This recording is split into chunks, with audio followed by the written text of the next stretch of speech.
السلام عليكم ورحمة الله وبركاته. معاكم مكرم العيدي في حلقة جديدة. ألف مبروك بفوز الأهلي بالسوبر ال 16 في تاريخه.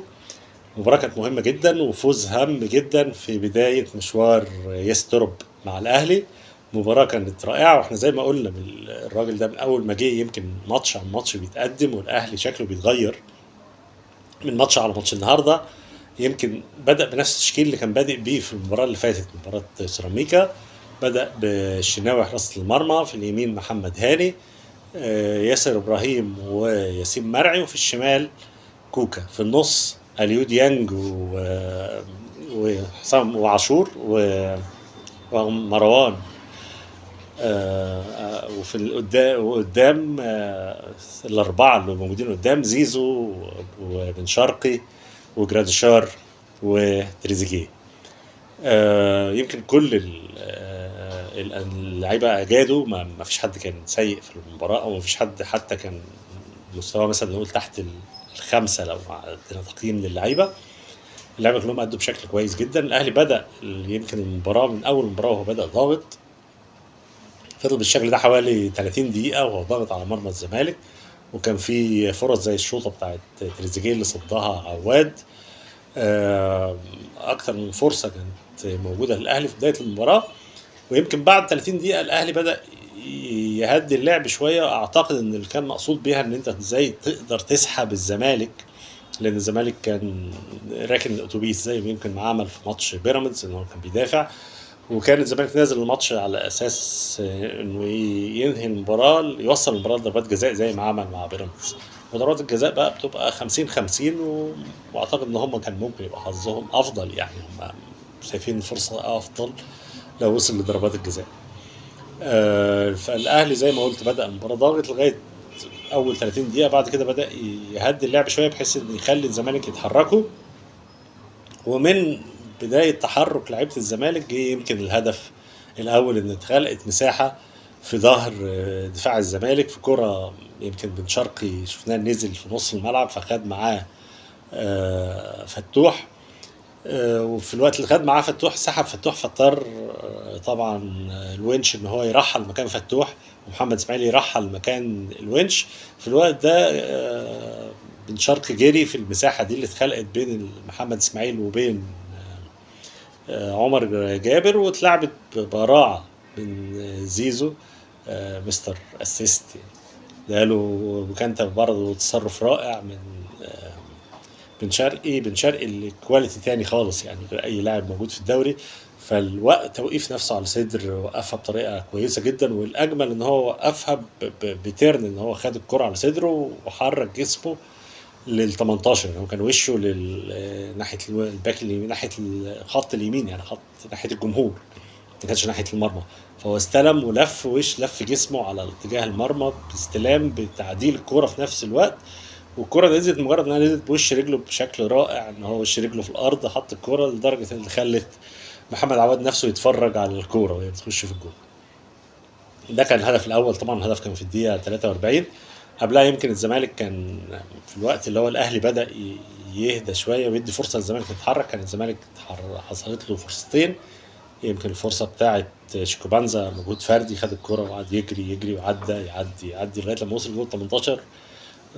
لكنه هو لعيب جراي، يعني ما بيعملش اي حاجه غير انه بيجري. فلما وصل لل 18 ما بدل ما يعني كان ممكن يلف ويرجعها لورا او حطها في الجون في حته كان الشناوي قافل له الجون، فكان طبيعي تطلع بره. وكرة تانية برضه اتلعبت في ظهر الدفاع لعمرو ناصر اللي دخل ال 18، فلقى الشناوي اتخض، رجع ورا، هرب ورجع ورا، فالشناوي رجع راح مرجعها للشناوي في ايده. يمكن دول كانوا فرصتين. لكن اجمالا المباراه كلها الشوط الاولاني كله كان في صالح الاهلي. مع الشوط الثاني طبعا الزمالك بدأ يعمل تغييرات عشان خاطر يهاجم. لكن برضو الأهلي كان أفضل لغاية الدقيقة 78 على ما أتذكر، يعني وهجمة مرتدة من الأهلي أشبه بالوان تو، يعني كرة في نص الملعب، مروان عطية لعبها بوش رجله الخارجي في المساحة الفاضية اللي هي موجودة دايما ورا عمر جابر اللي بيتقدم، وبزيرة طبعا ما بيدافعش، فاتلعبت في ظهرهم. خدها طاهر ودخل مع حسام وقدر يعدي من حسام عبد المجيد ويلعبها بالعرض لورا لمروان اللي جه زي ما قلت لكم انها كانت 1 2، هي باص من مروان وبعدين بعد ما عدى رجعها ورا لمروان اللي ملقاش اي صعوبه انه يحطها برجله في الارض في سقف الشبكه.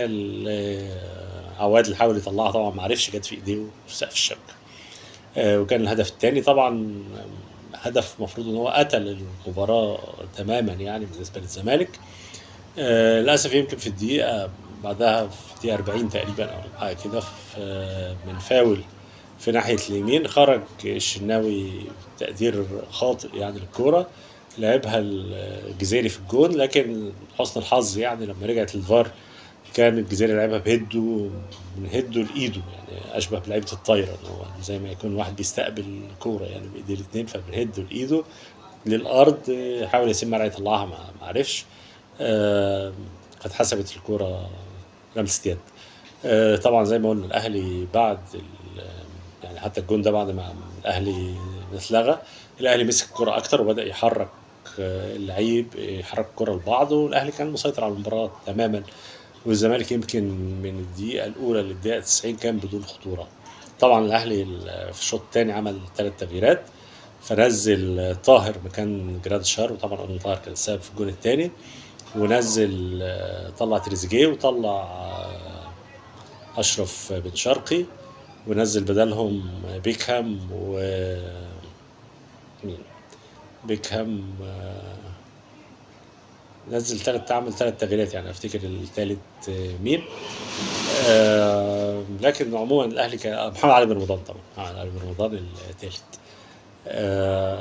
عموما الاهلي يعني كان طبعا بنزول محمد علي بن رمضان بدا يهدي الايقاع شويه في نص الملعب، بدا يتحرك في ناحيه اليمين، ناحيه اليمين الزمالك يعني شمال الاهلي، اللي كان بزيرة من اول ما نزل بدا يعمل خطوره، يشكل خطوره على الاهلي من الجنب ده. وان كان يحسب لكوكا طبعا ان هو في المباراه قدر برضه يسيطر على بزيرة زي ما سيطر عليه في المباراه الاولى، ويمكن المره دي كانت اصعب لانه في الشوط الاولاني تعرض لاجهاد كبير جدا من شيكو بانزا اللي كان بيتحرك مره في اليمين ومره في الشمال، وكان لعيب سريع فاجهد كوكا بشكل كبير. فهو لعب على يعني كوكا لعب على شيكو بانزا ولعب على بيزيرا، ومع الاثنين ما نجحوش معاه يعملوا اي خطوره يعني هما الاثنين. قدر يسيطر على الاثنين. زي ما قلنا اجمالا طبعا لعيبه الاهلي كلهم أدوا بشكل جيد جدا. مدرب طبعا يسترب أعتقد إن هو هيكون مع المستقبل هيكون أفضل، وفي وجود مهاجم تاني يعني إن شاء الله لما يجي في يناير هيبقى ليه شكل تاني خالص. وجود إمام عاشور طبعا هيبقى ليه شكل تاني، وهيبقى في الله يكون في عونه يعني يسترب اللي مش عارف هيلاعب مين. يعني هو كده بدأ طريقة لعبة أشبه ب4-2-4 بوجود ديانج ومروان عطية في النص. بقت اشبه ب4-2-4، فقدام عنده بيلعب بزيزو وتريزيجيه وبن شرقي ومهاجم بقى جراد شار او المهاجم اللي هيجي تاني. لكن لما وجود زيزو بقى مش عارف، وجود امام عاشور لما يجي مش عارف هيلاعب مين وهيطلع مين بره. ونفس الامر بالنسبه لمحمد علي بن رمضان، ما اعتقدش محمد علي بن رمضان ممكن يقعد اكتر من كده، يعني هو قعد ماتشين بره.